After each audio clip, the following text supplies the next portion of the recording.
How's it going? I'm going to give you guys a few videos today to have a look at that'll help you get started on the homework for today. But first, I just want to talk a little bit about how everyone's doing.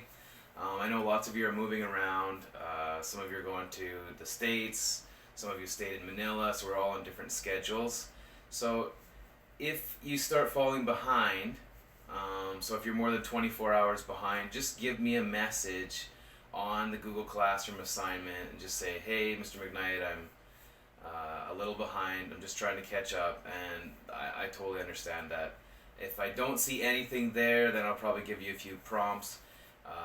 If you have your messages turned off on the email, then please do go in and check and see the feedback that I'm giving you. I'm trying to give regular feedback on that. So for the assignment that I'm giving you today, I'm not going to give the answers. So I want to see how you solve the problems. So, if you go through and you get them wrong, it's okay. What I'm going to do is I'm going to go back, give you feedback, and then I'm going to also include the answer key so you can go back and make your corrections. So we're trying to do this without the answer key. I know that you shouldn't be using the answer key anyway, but you don't have that to lean on this time.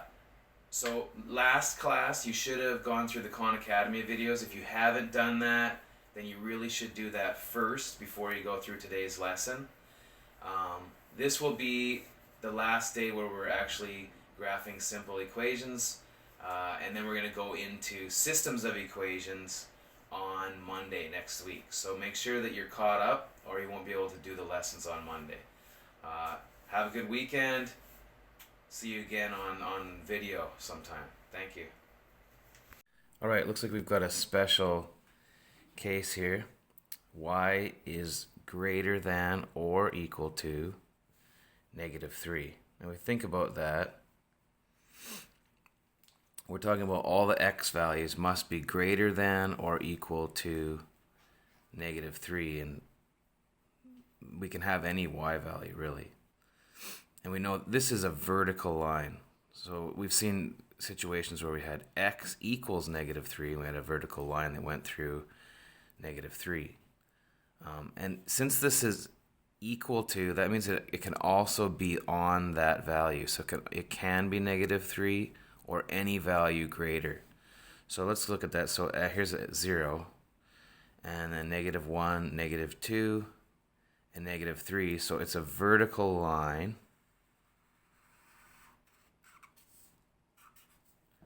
And it's going through -3, okay?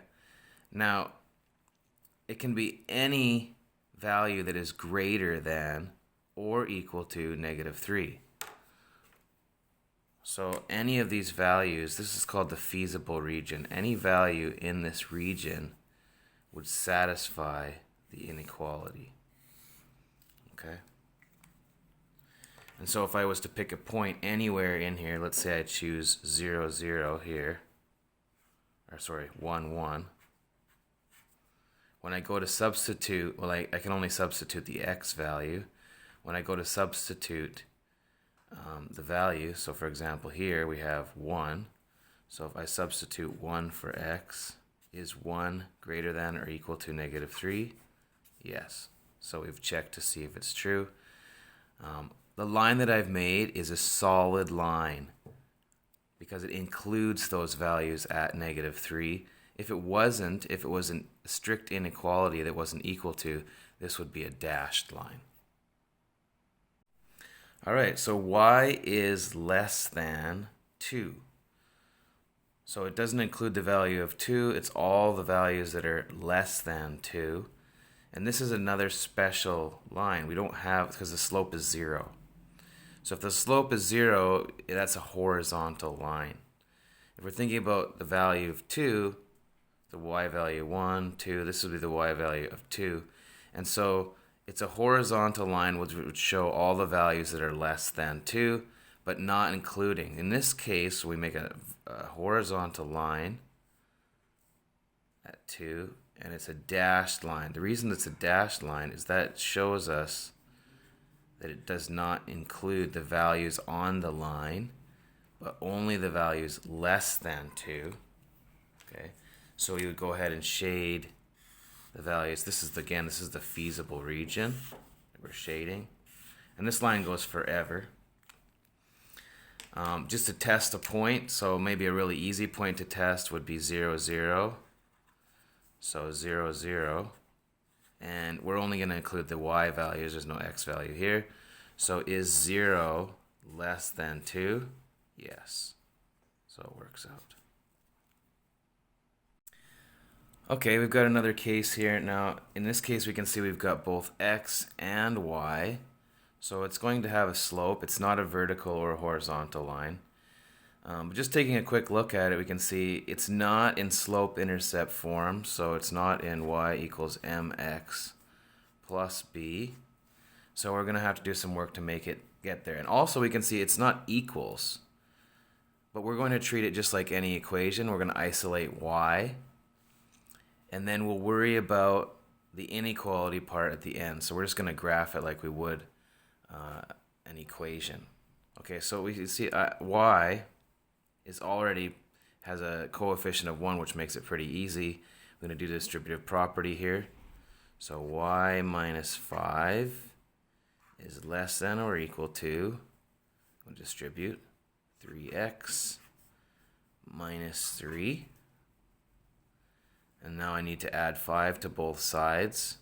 So y is less than or equal to 3x. When I add 5 to this side, it becomes y. If I add 5 to this side, it becomes plus 2. Now we can see we have a slope of 3 and a y-intercept or starting point at 2. And since this says y is less than or equal to, this is going to be a solid line. And since it's less than, we think about if it's the y values are less than, that means we're going to shade below the line. If it was greater than, we would shade above. So let's find our starting point. Here is, okay, the y-intercept, so mark that point there. And the slope is, well, rise over run, so 3 over 1. So I could go up 3 and over to the left 1, because I know my slope is going to, well, it's positive. It's going to be going this way. So I can go down 1, 2, 3, and then over 1 here. Okay, we can see that's a positive slope. I could have gone up 1, 2, 3, and then over 1. Okay, and again, I'm going to just connect here. And it's a solid line because it's also including these values. And now when we go to look at shading, since the y is less than, this is the function here, we're going to shade below the line. So this is below the line. Okay, and now just to test it, I'm going to choose a point within this feasible region. And I like to choose ones that are really simple. So for example, a good choice here would be 0, 0. So 0x, 0y, and I'll substitute them. So 0 is less than or equal to 3 times 0 plus 2. And it simplifies to 0 is less than or equal to 2, which works.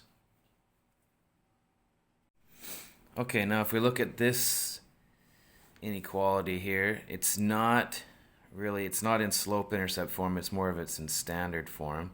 However, when we go to graph and we need to decide where are we going to shade, it's really ideal to rewrite this into slope-intercept form.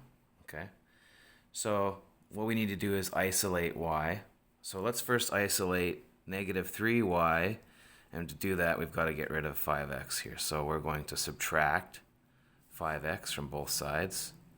So I have negative 3y is strictly less than. Now if it's not equal to, that means that we're going to have a dashed line.